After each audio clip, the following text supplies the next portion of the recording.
beberapa sahabat terekam dalam hadis-hadis Nabi Muhammad SAW yang diteruskan kepada kita oleh beberapa imam besar para ahli hadis.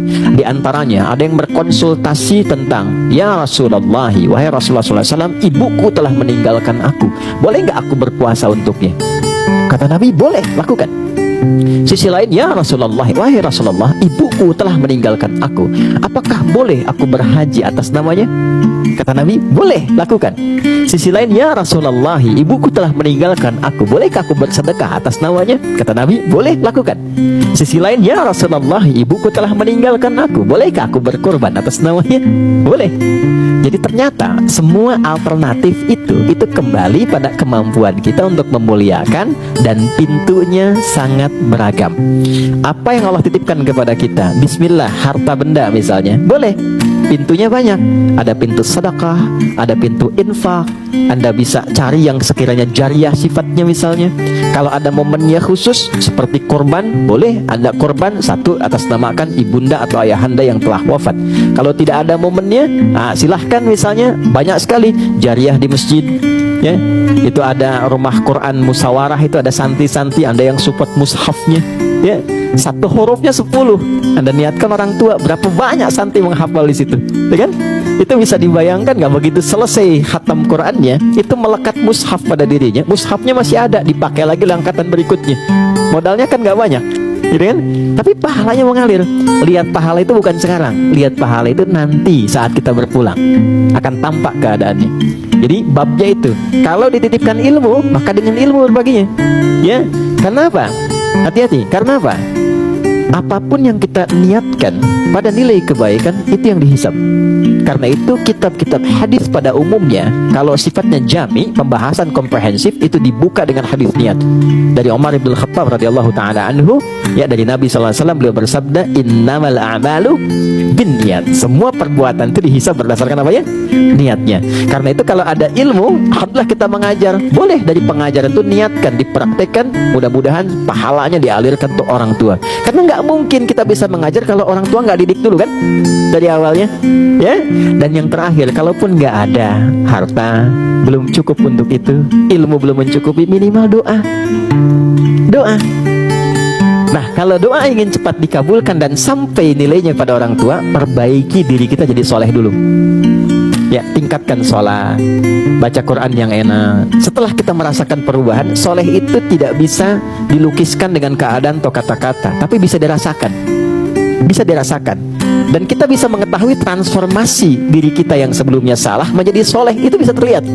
Dan terasakan ada nikmat beribadah, nikmat sholat. Dulu yang fardu tertinggalkan biasa, sekarang ketinggalan sunnah gelisah. Itu sudah bertransformasi jadi lebih baik, jadi soleh. Kalau sudah soleh kemudian berdoa, itu sampai doanya, sampai. Ini yang dimaksud hadis dalam Sahih Muslim, disebutkan 9 lafaz.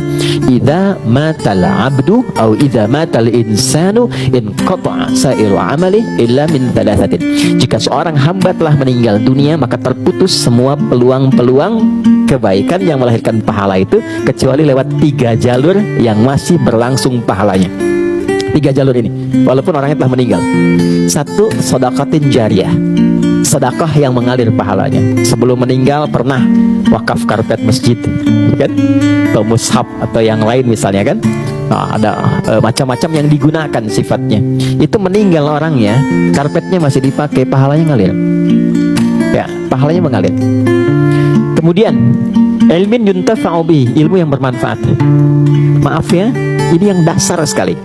Ajarkan anak-anak Anda, anak-anak kita, Al-Fatihah di lisan orang tuanya, dari lisan orang tuanya, ya deh, yang paling dasar. Atau minimal sholat, karena itu akan terbawa dalam sholat 17 kali sehari. Setiap dia baca Al-Fatihah, pahala mengalir untuk kita, ya.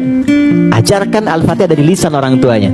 Gak apa-apa disempurnakan oleh guru, gak apa-apa makhrajnya, gak apa-apa. Yang penting pertama kali dapat Al-Fatihah dari kita.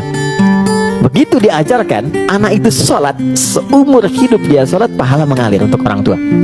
Itu ilmin yuntafa'u bihi, di luar ilmu-ilmu yang lain. Yang ketiga, waladin sholihin yad'u lahu, anak soleh yang berdoa untuk orang tuanya. Jika dengan harta belum mampu, dengan ilmu belum sempat, maka masa iya sih dengan doa pun yang tidak dinilai dengan harta dan tidak menuntut banyak waktu tidak tersampaikan. Kalau sedang jenuh-jenuh ya, mohon maaf, untuk berbuat baik kepada orang tua, ingat-ingat bagaimana keduanya saat memuliakan kita dari mulai dirawat sampai tumbuh, berkembang dan sukses dalam berkehidupan. Jelas ya? Ya, saya selalu mengatakan begini, kalau orang tua sudah meninggal, trigger yang terbaik untuk membangkitkan kita kuat ibadah itu, kalau anak baik itu cahaya mengalir, pahala mengalir. Jadi kalau sedang malas-malas sholat sunnah atau apa, ingat orang tua kekurangan transferan pahala, orang tua kekurangan transferan cahaya. Jadi jangan ingat diri sendiri saja. Nah, itu biasanya membuat diri kita lebih kuat untuk meningkatkan ibadah. Saya kira seperti itu. Allah Ta'ala alam bisawab.